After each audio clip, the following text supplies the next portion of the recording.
Hey, welcome back, guys. Welcome back to On the Town with Tanya. And I'm your host. I thank you so much for taking the time to watch us tonight. I welcome you all. This show tonight is dedicated to a friend of mine, Sam, who we lost several years ago now to domestic violence. And anyone can be affected at any time. If you don't know what signs to look for, please watch the show and listen as we bring on tonight's guest. In her own words, tonight's guest says dating violence is not for adults only, but one of the biggest problems facing young girls today. So here with us tonight to discuss her new book, Sweetie, how much should you give up to keep that relationship? I can answer that. Please welcome Debra J. Palardy, a survivor. Hello. Thank you very much for having me. So happy to be here. Thank you so much for taking the time to come. Domestic violence is a serious issue that's close to my heart. I've lost a few friends to domestic violence, and I had no idea, which is what makes it even harder. But when I saw this book, I said, let's see what she's got to say. Because I think while there's a lot being done, there's a lot still not quite being, there's more that can be done. How about that? Yeah. So that's why I thought this would be a great time to have you on. I appreciate you taking the time to come on. I'm sweating, as you can see with the lights, so forgive me. Me too. So your book, first of all, give us a little summary of your book, because I want viewers to know. Show us the title. You have it with you? I have the book with me. Yes, I do. Okay. There it is. Yes, we can see it. Okay, how about that? That's good. There we go, Sweetie. Mm-hmm. How much should you give up to keep a relationship? I can answer that, and I'm really proud of the cover. Yes. The boy and girl has a long story, but we don't have time for that right now. That's okay. Sweetie is hope, because if anybody who's been affected by domestic violence has been given literature to read, and it is so dry. It is so clinical. It has nothing to do with the person who's reading it, and has nothing in it that can really help them. And I challenge people. I say, when you think about domestic violence, can you point to something that's finally out there that has hope? And nobody can. But my book, and I know it sounds lofty, but my book is that hope, because it's short. It can be read in an hour, which of course, a lot of people would know that if you're a victim, you sometimes get rescued, and that is how long it is before the abuser comes back and collects you again. Wow. You can read the book in that amount of time. Wow. Everything is in there. Every single thing is in there, and it doesn't matter who you are. You can understand every word, because all I did was use the dictionary, and it's, like I was saying, it was intimate and personal. It's a letter. So the person who reads it, it's about them.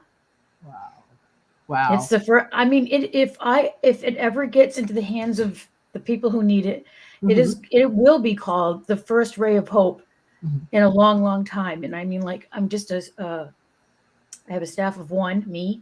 That's okay.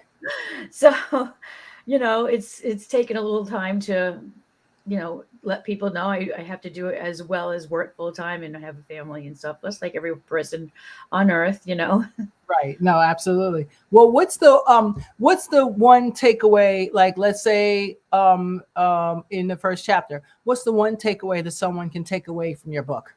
As soon as I pick it up. The first thing is that people they get these relationships, and they think that this is the best thing that's ever happened to them, because it's hot, and it's fiery, and it's passionate, and the person is just so into them, and you're thinking, this is what I've been waiting for my whole life. I just feel sorry for my friends who just have regular relationships. I finally have this amazing thing, and that lasts a very short period of time. But by the time that's over, you are trapped. Right. Because they lure you in. Lure you in. Yeah. And it's a very cunning, flowers, dinners, fancy, whatever it takes to hook you in. and I've seen it over and over and over again. I said, oh my gosh.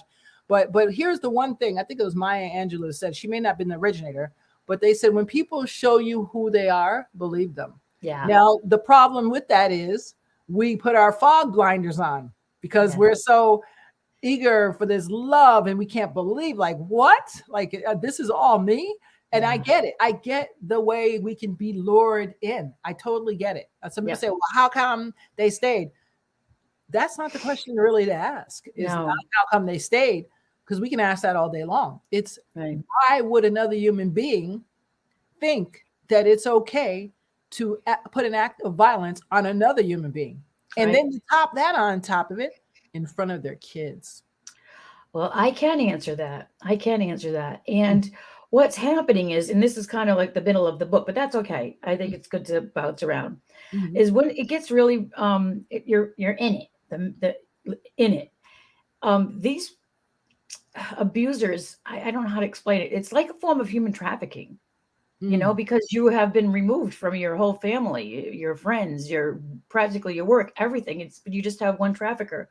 But the victims will sometimes think, if I could just prove how much I love this person, then all the fights will stop. And sadly, nothing can be further from the truth, because these fights have to continue. They have to, because that is how they get their feed, if you will. They're consuming their victim. They're consuming you. They're using you as food. They're using these fights as food for them. That's how they're like ingratiating themselves. And a lot of people will say, once food has been consumed, it goes through a metamorphosis. It's either completely gone or changed, which is definitely explains victims of domestic violence. And when they're making up, when everything's all terrible and they're making you up and they're buttering you up and they're being so nice, it's literally like buttering food so that it's more delicious the next time, because it's a fresh new batch of not being mad. It's just, I mean, it can't even fit the description better. Right. Because they're like vampires. They're yeah. Well, my first, because I'm always play devil's advocate, and I'm probably the audience person that has no idea about none of this. The first sign, okay. So, and when I ask people, the first sign, have you experienced this, or have you heard this before? Is that the very first date, highly probable, the first date or the first even time meeting, whatever, was something was done that, because the blinders, we all have the love blinders, like, oh my God, you're so cute, I think I'm cute, which is normal. That's a human thing. It's okay. But that thing is on, and so you don't even see when they grab your phone or say, who are you talking to? Someone calls you, or what? Why are you looking at him? Or why is she looking at you? Or whatever it is. Those are the first. There's always, usually I ask people to go back with the fine tooth comb. Let's go back to the first time. And usually they freak out and say, oh my gosh, the first time I met them, that was a red flag. I didn't pay attention, because, we all want love. Human beings want love, and we want to feel special, so that alone, any human is subject to this if we're not really, really up on tactics, I'll say, to lure people in. Yes. And if my book was read by people who've never been in domestic violence, they would not fall for that when it starts happening. Also, we need help getting victims who are trapped, and family members who have given up are really like the complete army that we need. And if they read my book, they would run, not walk, to help the person because they would know they were trapped. Yes. Like if I say this a lot, but there's a best way to describe it. If you and I were out on a boat and you fell overboard, and every time I tried to grab your hand, the current just took you out of reach. And I said, well, she must just like it out there, and drove off. I mean, you would have a really almost 100% chance of getting back to shore and being fine. Now, you'd never speak to me again, but you would be fine. However, this is what's happening. Mm. in domestic violence, and these people are not going to be fine. They need help. Yes. I can tell you how I got rescued. Okay. Yes. I was going out with him for about a year, and a lot of stuff was happening. But you always have the straw that breaks the camel's back, right?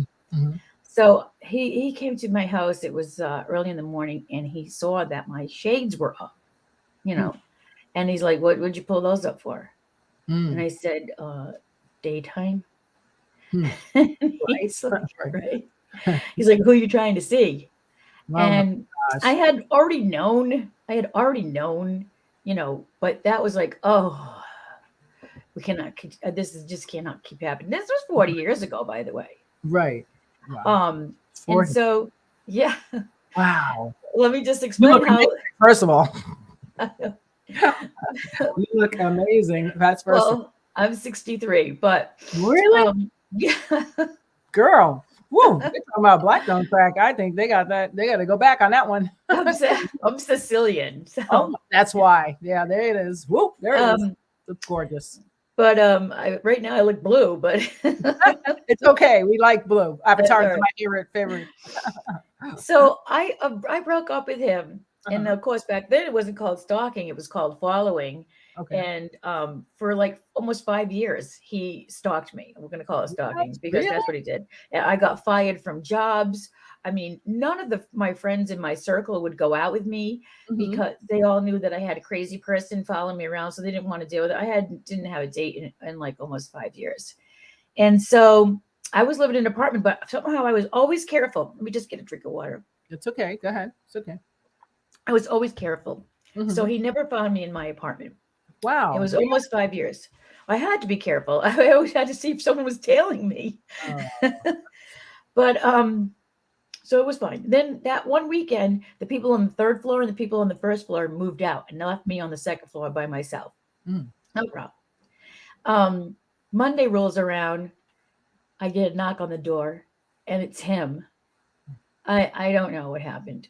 The hitting starts, the screaming starts. I'm rolling around in my hallway, and I'm pretty sure I'm dead now because everyone's moved out. Right.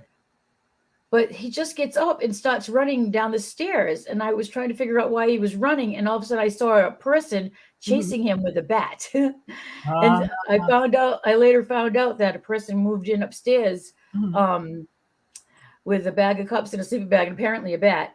Wow. That was an angel. Huh? That was an angel. Yeah. Now I hadn't told my family I was being stalked or anything. So I had been stalked for a long time, and I wasn't asking for help because I was too afraid they were going to be dragged into my hell. And this is what victims do still today. My landlord comes over that day, tells me he heard about what happened and stuff. And he goes, I think he'd be perfect for you. And I'm thinking, how rude is this guy? I mean, he's seen me up here for 5 years, and suddenly he knows who's perfect for me. What? No. And so the next day I come home and I see a car I don't recognize in front of the apartment house. And I get out and start walking in. He was in his car. I didn't know, but his car door opens up and he starts getting out. It's like watching a tree grow. He was so tall. It was like, so I'm only 5 feet. So he starts walking. Now he's ahead of me, but he sees me and he turns around and he looks at me. So I saw his face and I thought, oh yeah, you'll do. I've never had a thought like that before. And so I really wanted to thank him for, saving my life. So I married him. Wow. And we've been married for 34 years. We have 5 children. What? Wow. That was amazing. That is so. Did you have to do extra work, therapy to get yourself out of that someone's watching me head? You know what I mean? Because that's But what happened was I thought I was going to have to move now, right? Because now he knows where I live. All right. But he never, ever, ever came back after that day because one person took him on that could take him. And he didn't know that I didn't know that guy. Right. He had no idea because he had never been to my house. Wow. He had no idea that I had never met that person. So he must have thought we were going out. What? And he never came back. What a coward. You're lucky because that's not usually how it goes. I'll tell you right now, that's usually, matter of fact, that usually pisses somebody off more if they think. Well, we were broken up for 5 years. Yeah, but if they're stalking you, usually that is not how it goes. I know. It's either me or nobody can have you. That's the famous line. I know. You know, if I Oh, can't I have know. you, Oh, and as I a know matter of fact, people yes, that yes. demise because of that. Let me point that. Let me go on to that because I have a tendency to forget because I'm 63 years old. It's okay. So, why are women in more danger when they break up? Right. Yes. Because he is using you for food, right? So Yep. let's say you're a sandwich. Let's say you're a sandwich. You're eating your sandwich, but then you have like one piece left and you drop it in the sand. Now you can't eat it because it's ruined. You're not just gonna like walk off. You're gonna be so bad at that sandwich, you're gonna stomp on it before you throw it in the trash. Right? Once you find out that sandwich can no longer be yours. Wow.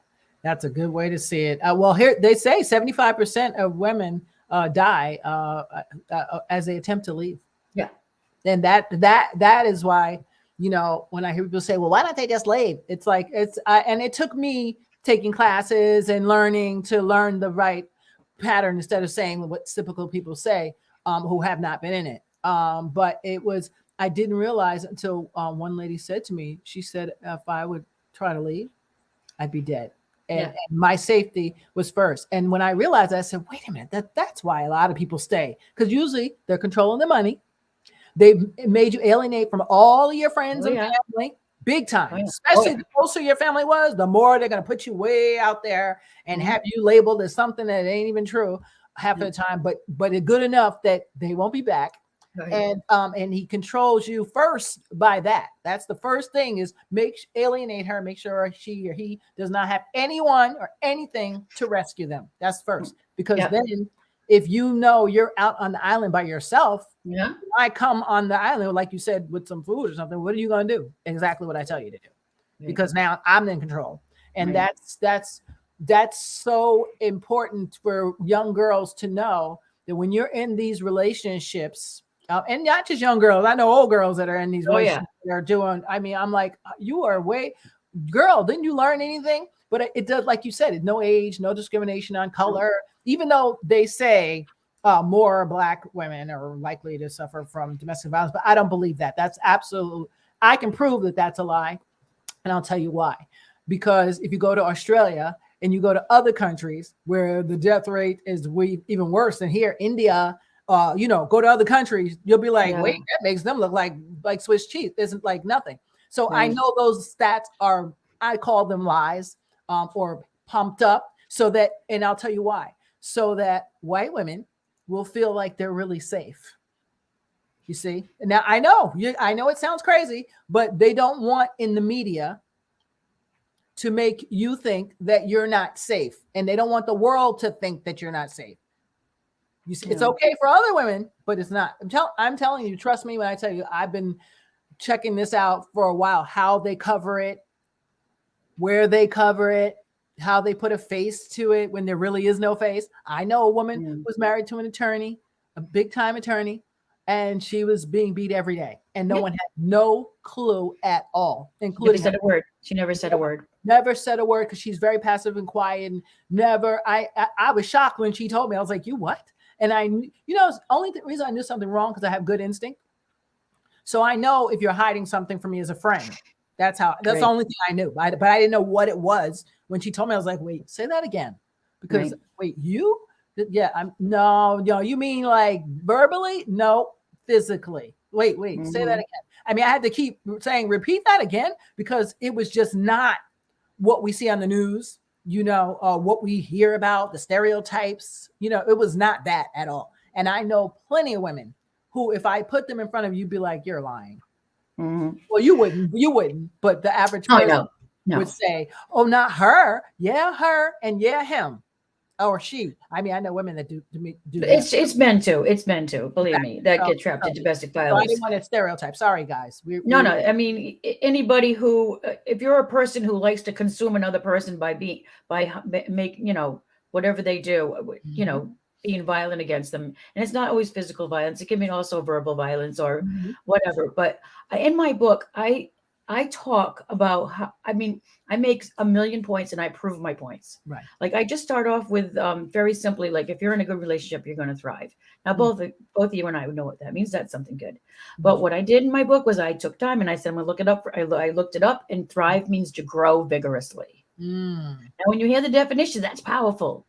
Because you're reading that, you know that means to grow vigorously. And anybody who's already trapped in a domestic violence relationship knows they're not growing vigorously.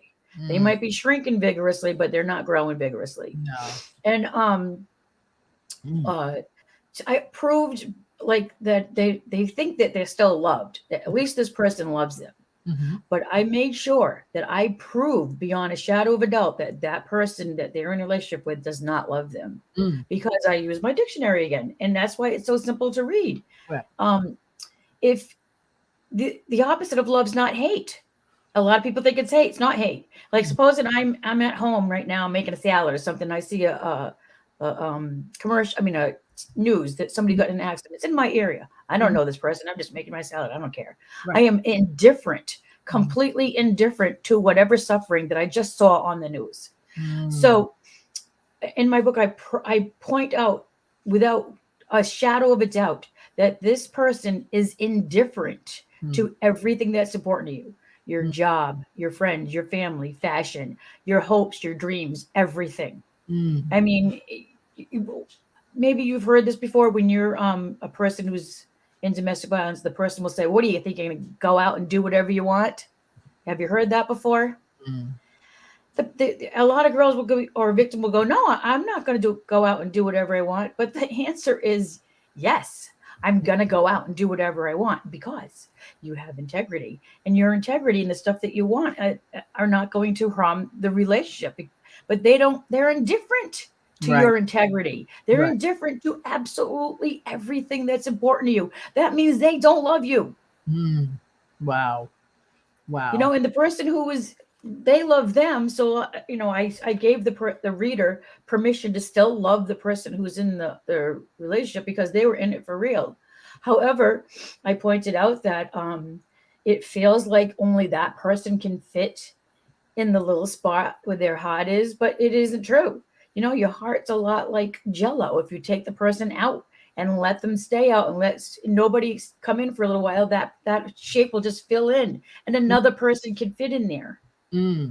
Well, here's another question. So, where does family and family background play into all this? Because a lot of the cases that I've seen, if you go back into some of the really serious cases, it's childhood is a big part in why because here's the thing, we often attract the very thing we had in our childhood.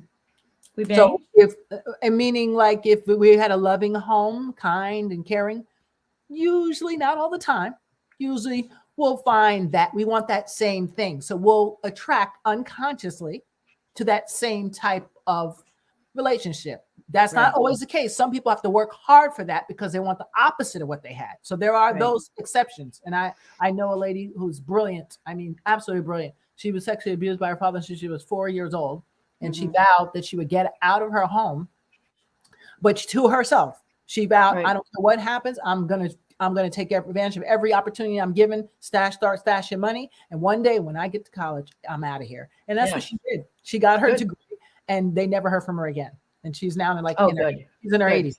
They've never heard. So that's a different case. Yes. Yeah. And she's a one of one. Yes. She married someone who loved her, that took care of her, that really nurtured her, that knew the story, that was honored the story, respected the story. You see? So she did a different thing than most people do. But most people, I'm not talking about like a one-time incident. I'm talking about if we're always attracting the same type of DV partner, there's something to that. So not why is in judgment, but why, so that we can analyze to ourselves and say, whoa, maybe now, okay, we'll do this different now. Let's do this part different, because that it starts with, thinking about like, okay, so, while you're in it, I understand why we stay. Because you have no choice. There is no choice sometimes. There really, and I've seen women oh my God, I'm like, please.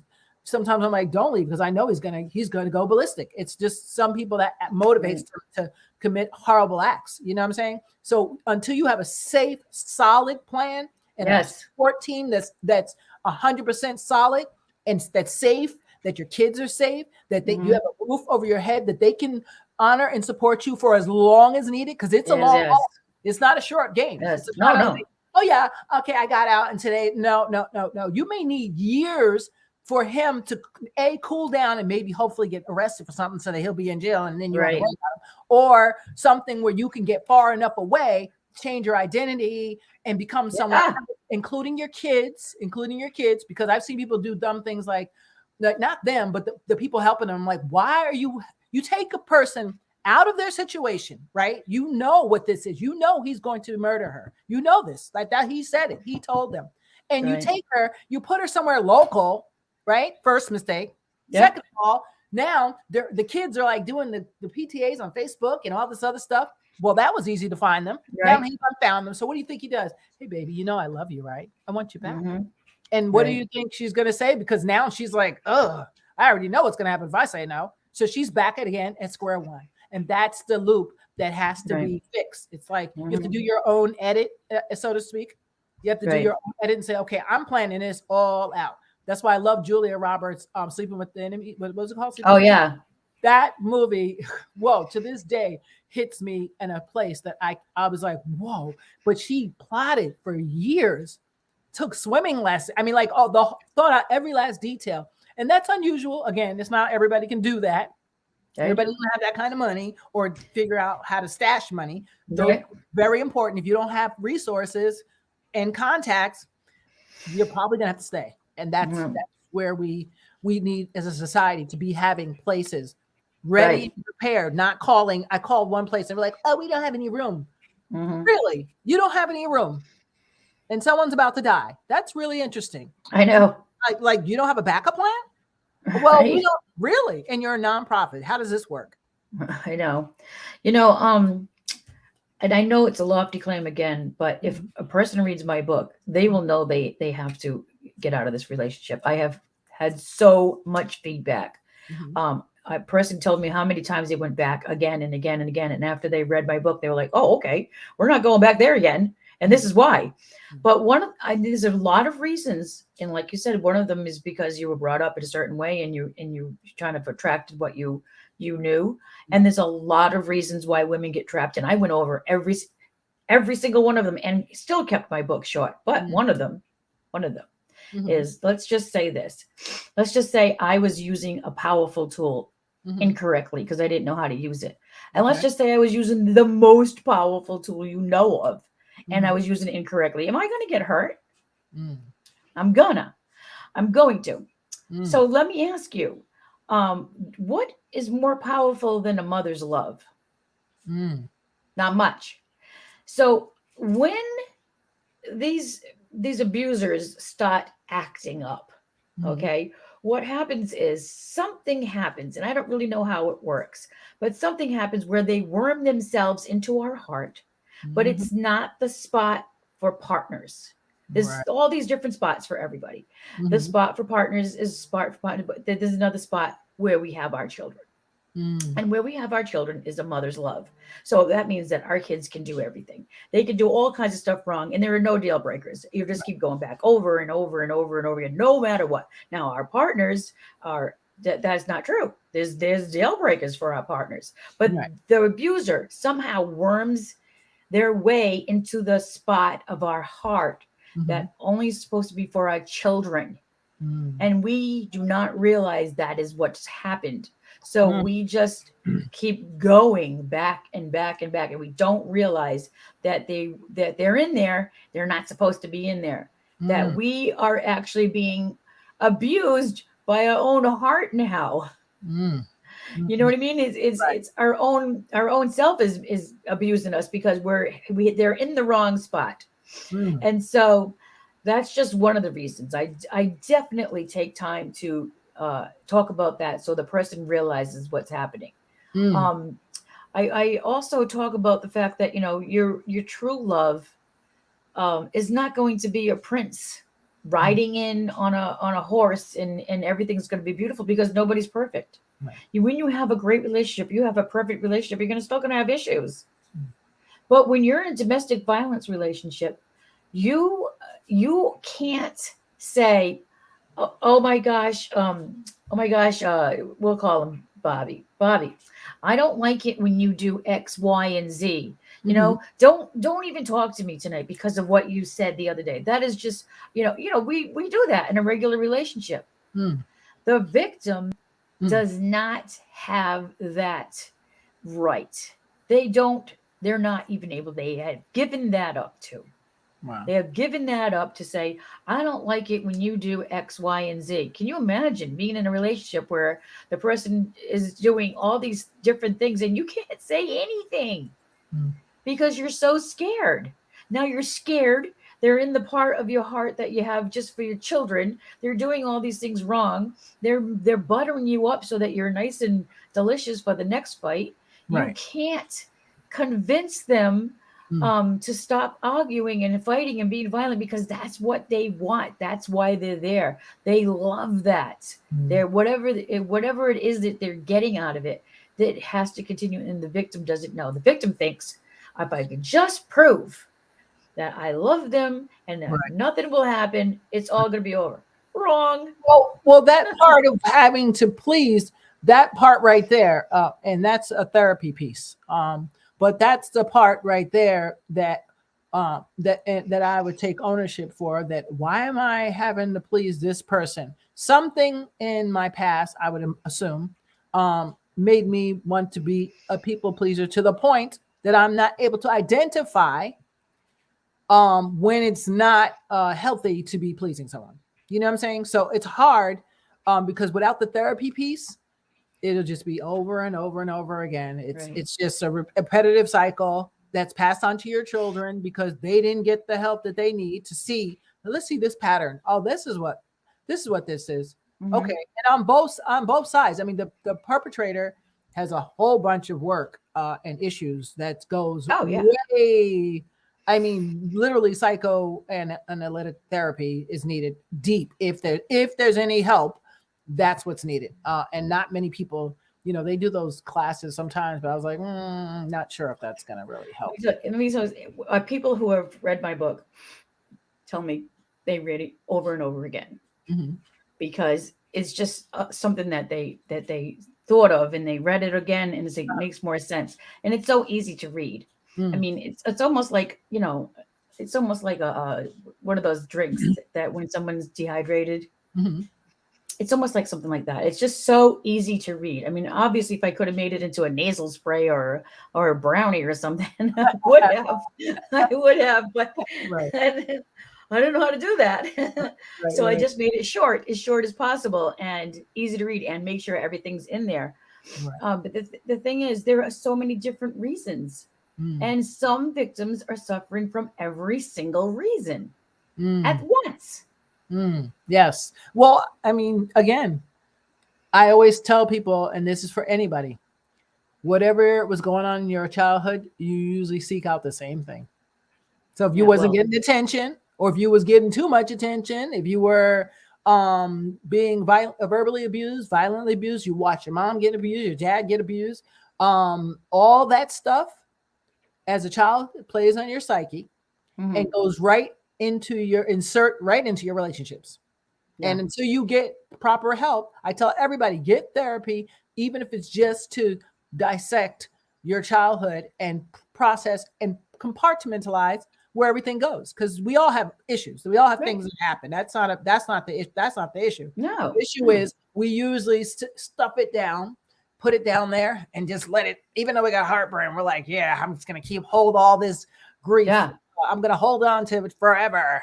And I'm not going to do anything about it. And as you know, that could be a big problem internally. And that's where things like drug abuse, addiction, violence, becoming shooters. I mean, all those things, put them all together. They're all indicative of things that happen that I never processed, that I stuffed away, and that I didn't deal with. Right. And once you get hopeless, you're hopeless. Now you know your life is hopeless. These people are in human trafficking. I mean, can't even explain it. I mean, enough that, but they just have one trafficker. But one of the things I wanted to say is that, so you're isolated. You don't see your family. You don't see your friends. You don't even have a job anymore. You can't, buy clothes that you like. Nothing.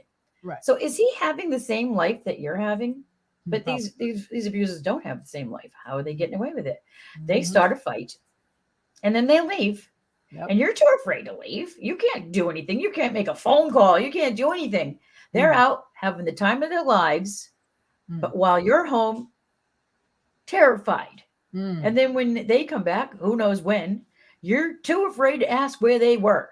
And that repeats itself over and over and over. So they're having the best life they can live. They're living the best life. And you're isolated and you're trapped. And they're not. Wow. And also, our communities are being robbed of these people who are being abused. They should be out here with us, giving us their gifts, their special things that they were supposed to contribute to society. And we are being robbed of these people who were supposed to be with us. And we don't even know what we have given up. But what do you say to people that say, well, I didn't tell them to stay. They stayed and we tried to help them, but they went back. So what do you say to those? Yeah. That's why the family members need to read my book, because look how long I was trapped. I broke up with them after a year, but I was stalked for 5 years. I finally got rescued. Someone helped me. Right. But you didn't tell anybody, you said, in your family, right? I didn't, but someone finally helped me. Okay. So yeah. So that's the hard part on bringing it back to society, because if you don't ask for help, guess what? It ain't coming.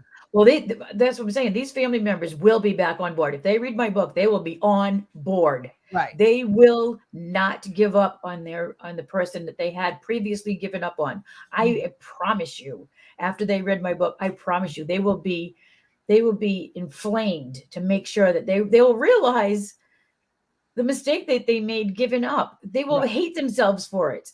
And they will rectify that. I promise you, because they will just know everything. They will know that person needs help. They cannot do this by themselves. They cannot. Wow.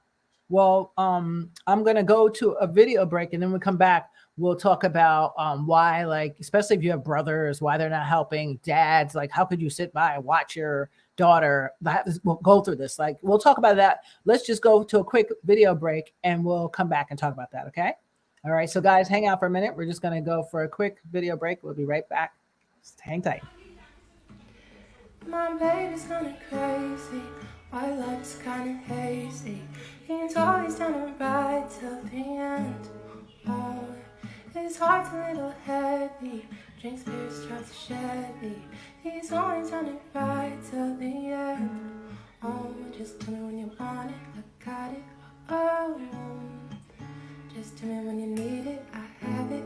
Oh, you tell me every day that you're waiting. Oh, how do you wanna play? I'm already broken, babe. I think you'll stay in those hands you let it play. I never try to change you in any way. And when we get too close, you just push away. Don't you know I never hurt you? Try to change or break your heart. I'll never leave you alone in the dark. Why do you walk away, holding my heart? I'm there for you.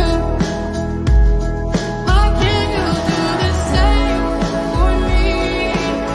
Why can't you treat me like the way I do?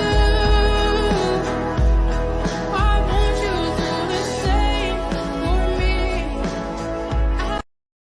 Hey, what's up? We're back. You're watching On the Town. I'm your host, and I'm here with author Debra J. Palardy. Thank you so much for joining us. So, what was one of the viewer questions here? Let me see if I can find it. Someone was asking about viewer question. There we go. Why are brothers and fathers allowing this? So I say sometimes I've seen them get bought by the abuser, like they buy the mom a nice house or whatever, a car. I've seen, there's no connection between the siblings. So because maybe they had some past abuse thing going on, who knows?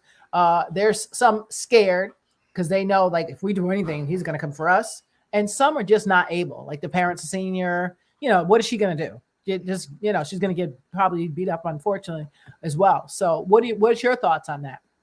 My thoughts on that is if there are brothers and fathers, and I had brothers and I had fathers and I had grandfathers, the victim is doing everything they can to protect them. So every time, if there is able to have a conversation, they're telling them everything's fine. That's what's happening. They're telling them everything's fine. I promise you everything's fine. That happened one time. Meanwhile, they have bruises all over their bodies. I'm just telling you, they are making sure. I did not tell anybody because I did not want anything to happen to my family. And so I just, when somebody finally helped me, like I said, he didn't come back. And I was a little upset because I was like, wow, all this time, this person was a coward. Right. Who knew? Right. And that's the thing. That's the thing. That's the real thing. It just breaks my heart.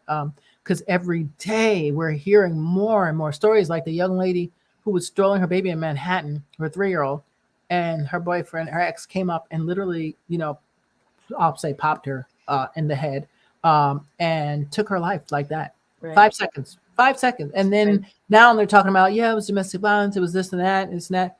And I said, well, I still say, where was it? Because I know if I had been in a relationship where a guy even raised his voice to me, my brother that passed away would have been over my house in 5 seconds. Like there would have been no questions asked. He don't care about what he got and what he can do because that we had a close relationship. So that's just not going to happen.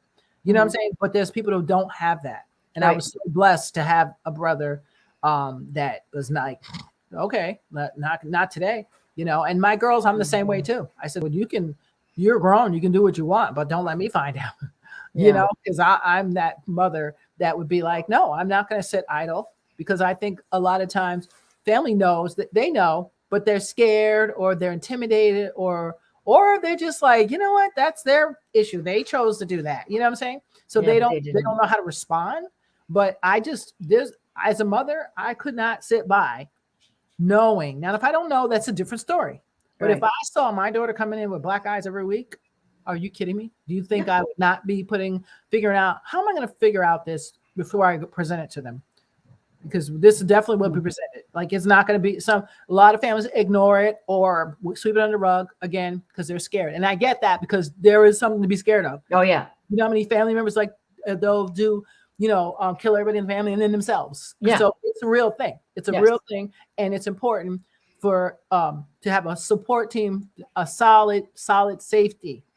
Safety's first, especially when you have kids, before anything else, safety. And when you're there, ironically to say, you're technically safe for that moment, because there is no other option.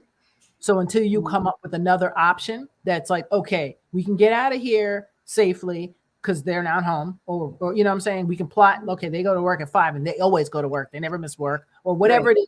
But you have to have a solid plan, especially if most of the times, right away, without a doubt, if this man is going to kill me or not. You already know, because not you personally, but people know. Yeah.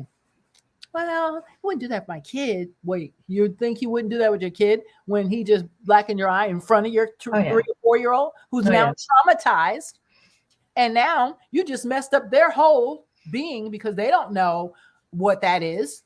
Right. And they're just before 5 years old, you develop your sexuality and all that stuff already. So if you've been watching someone get beat all the time that you love, well, guess what? You just changed the trajectory of my brain and my thinking. So now what does that look like? You know what I'm saying? Mm-hmm. So it's just a repetitive thing. And I think if everybody steps up and say, okay, agencies got to step up. Yeah. We need more teams, maybe rescue teams. Literally a rescue team. Yeah. Have a place far away that people can go to, instead of like 2 blocks away. Are you kidding me? I know. The resources is really important. But these are not my words, but this was my intention. But people who were trapped in domestic violence said, I never thought of it that way. I never thought of this that way. The stuff that I point out. I mean, I've never thought of this. Like I said, I proved that, he didn't love them. So that's a lot of the things that you were like, this relationship is hard. It's tough, but at least, he loves me. Right. And once they read that, that little piece in there, it's like, well, he doesn't love me. And, when you find out that, people who are trapped in domestic violence literally have less freedom than someone who's in prison. Wow. Because people who are in prison can watch movies, can read books, can call their friends, can have visitors, can sit and talk with people who share their same values or whatever, or not values, whatever. I'm just saying. But they have more freedom than people who are trapped in domestic violence. Wow. And then one of the things I pointed out, and I said, supposing your mom, and I just and your dad gave the list of stuff that you can't do. You can't see your friends. You can't wear your clothes. You can't have a job. You can't do this. Like I can't say it with my mouth, but it's in there perfectly. And you would never go along with that. Never. But you're going along with it for a physical relationship. That's the only difference.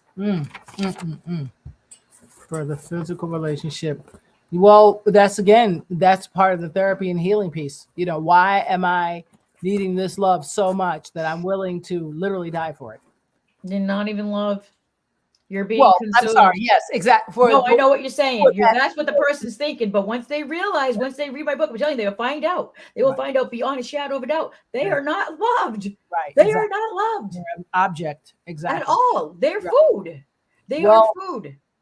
That's deep. And like I said, if you drop the last bite of your sandwich and now you can't have it anymore, you're going to be so mad at that sandwich, you're going to stomp on it and throw it in the trash. So once the person realizes they can't have you anymore, they're going to stomp on you and throw you in the trash. Yes. So that's a powerful metaphor right there. So let's go with some conclusions and some ways that we can at least start being the catalyst for women and men and children who are in a domestic violence situation. So first we'll start with the young people for signs, the first signs to look for.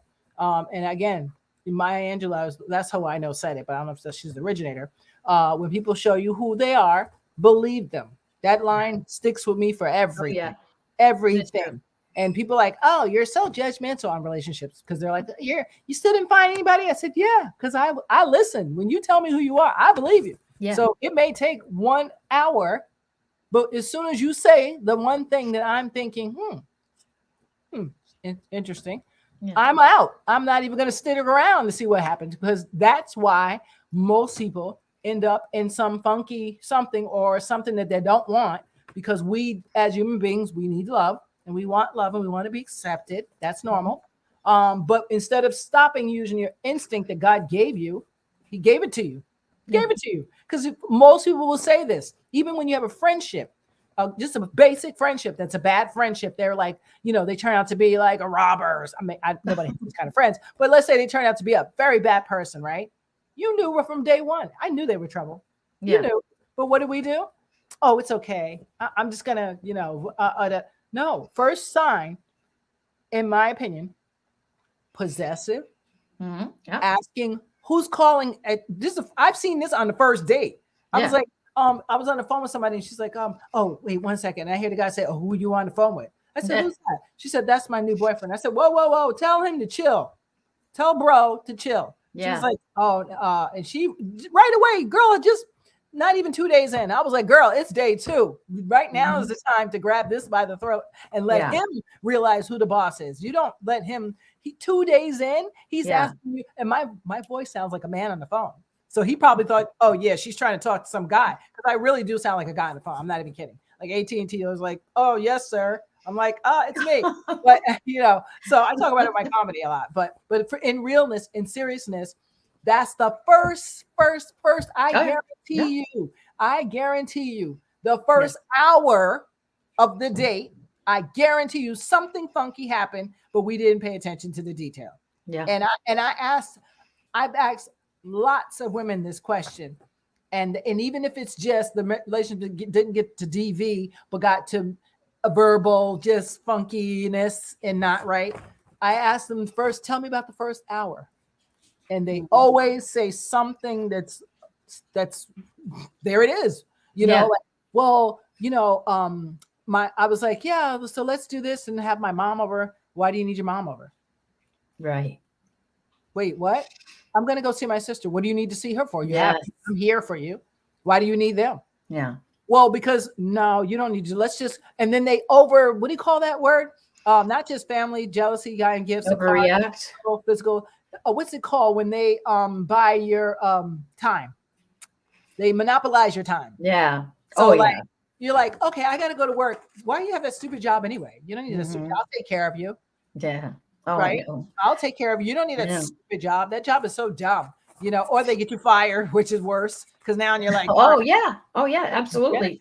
Yeah. To the point where the only thing they want is catatonic in a closet, like until they come back. Like basically, let's get a blow up doll. What do you need me for? You know what I mean? That's it. But here's the thing too.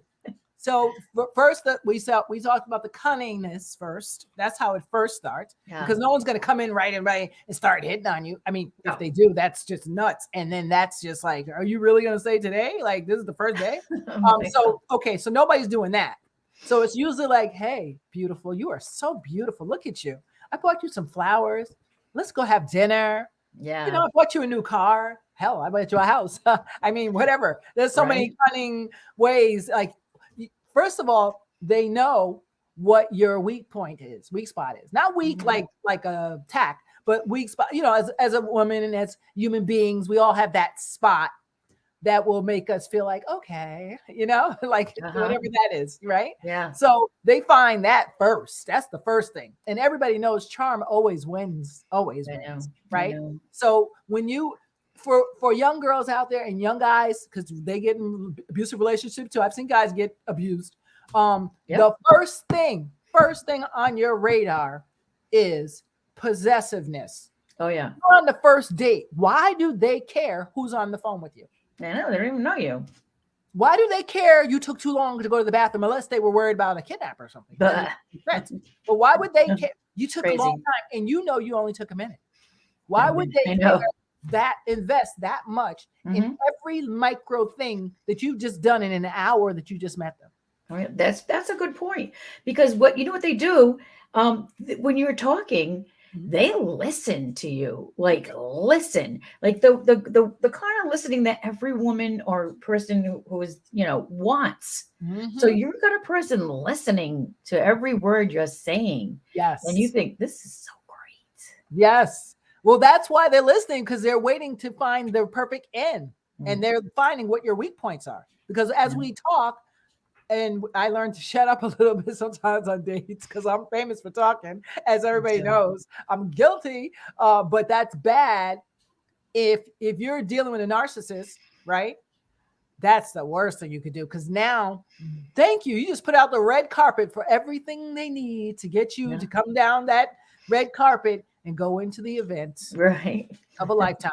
You see what I'm saying? Right. And the event is your demise. Yeah. And so sometimes we have to just, especially if you just met somebody, chill, bro. Wait. I mean, I have a 3-month rule, because people sometimes are very good at acting for that long, but they usually can't do it after that. It just never works. I guarantee you it never works last 3 months, but I give you 3 months, because that's when you show your true self. You know what I'm saying? But I can guarantee you, if you show me a guy that can give his wife or girlfriend or boyfriend, whoever, a black eye, and especially in front of their kids, I can show you someone that on the first hour, they showed you something. You're right. The first hour. I know it sounds crazy, but I've been going through with a comb, just saying to young girls, okay, so what? oh yeah, because they thought it was cute. Oh yeah, he didn't Huh? want to get my cell phone. And I was Right. like, girl, that was the first sign. Yeah. And so what happens when your mother called? Oh, he was like, who's on the phone? And he was really mad because I was talking to my dad or my brother or whoever it is. I was like, he was mad. Yeah, he was really mad. But at first, sometimes, especially young kids or people who haven't had much attention, they may be flattered. They may think, wow, look at Yes. somebody's really caring about me. But that's not flattery, guys. No. That's not flattery. That's not cute. That's not acceptable. The first thing, if you want to avoid domestic violence in this day and age, I always say the first thing in the first hour of the date. Hell, I even give you 15 minutes because I'm a communications major, so I can see things other people can't see, like your body language. Yeah. Like your eye contact, your tonation of your voice. You see what I'm saying? So if I'm like, so what, look, I'm investigative. Look at this. So yeah, Deborah, why do you have to go to your mom's 6? Why can't you stay with me? Right? Exactly. You know what I'm saying? Instead of like, I can't explain it, but people always, especially narcissists, because abusers are narcissists, in my opinion. Yeah, they know what they're doing. They're professionals. Yes. And so that's why we have to. This is why it's so important. People think I'm crazy. I tell everybody, go take yourself to therapy if you had not had any. Right. Why? Because it will help you not attract the garbage part of your childhood. And if you don't get help for whatever happened in your childhood, good or bad or ugly, it's going to jump out the closet like a ghost, like skeletons. It's going to fall. They're going to be, why am I attracting these kind of people? What is going on? Because you didn't get the help. Everybody needs a little help and a little processing. Yeah. And because most of the world, I hate to say it, is dysfunctional. We don't believe that, but you better believe you go around. I don't know 100% of the world is dysfunctional. Yeah. I mean, it's just kind of what makes us all in the same boat. So we're all, there's no really person that walks around above us because like I had a normal relationship. I don't know, what is that? Yeah. What is a normal childhood? It's not even normal. But I do know a couple folks who are like, ooh, wow, this is fancy. Where they're actually healthy. They're healthy dialogue between family members. There's healthy relationships. They know their relationships to each other. They know the role they play in society, that they help them get to society. So if you're a brother and you have a good relationship, 9 times out of 10, he's gonna see that abuser before he even gets in the house. Because I've seen some brothers just be like, I'm moving in. It's like, what? They're moving in. I was like, wow, that's how you got him out? Yeah, my brother was like, I'm moving in. And the person left because they were like, damn, I can't just come up in here and take this person and just mine, take everything from them. What? That's too much work. Most people don't want to stay if it's that much work from the beginning. That is true. That is true. My brothers were kids though. When you've been in it 5 years and now all of a sudden someone comes. No, you might actually get killed too. That's a different story. No, you will. They will get killed. But my brothers were just kids when this whole thing started. And that's another reason. Yes. Well, that's what I'm saying. Some people really innocently, they can't do it because these people are scary. They're not. Oh yeah, they're scary. This is not like back in the 40s or something, and even though same thing, it's just as bad. But where you heard about, he was talking down to his wife or something like that, back in the day, this is beyond that. This is like now they will prove a point in front of everyone and show them who the boss is. That's scary. That's a scary moment. Right. And you have to be safe. You have to protect your kids. You have to protect yourself, and you have to protect your family. Like you said, sometimes it's just, it's exhausting. Let me tell you something. I think people who are abused, who are the victims of domestic violence, have to be the most exhausted people on the planet. And I called a lot of places that they work with anger management, they work with domestic violence people, and I said, how does this work? They go here, and the next thing you know, they're not abusers anymore. And every single place I talked to was willing to talk to me off the record. And they said, here's what happens. 85% don't get helped. And of the 15% that are marked down as helped, when they re-abuse, they don't call up and take themselves off the list. So she said it's probably, and she and a lot of other places, probably more of in the 90% of people who don't get help. So you can think, well, we can go to counseling and everything's gonna be fine. No, you can go to counseling and nothing's ever gonna be fine. Because he doesn't love you. I prove that. Right. And he's using you for food. He's consuming you. And once you're so, when you consume something, it goes through a metamorphosis, either forever changed or gone. Once you are no longer nutritional, you're not getting his nourishment from you anymore because you're all used up. You're dead. Wow. Well, how?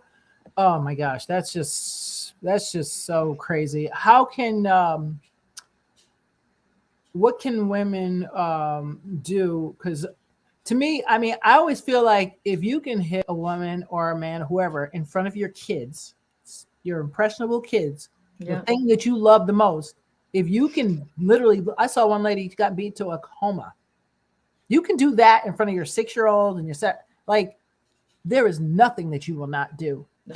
Including abuse those kids sexually, physically, mentally. There is no safety. Some people stay and say, "Oh, my kids, I stay because they want to stay with their dad." Well, of course they're going to say they want to stay with their dad because that's all they know. They don't know anything else. Yeah. If they knew that there was a healthier side, they'd be like, "Yo, let's get out of here." They don't know. They're doing what they instinctively have to do because they think that's going to keep my mom safe.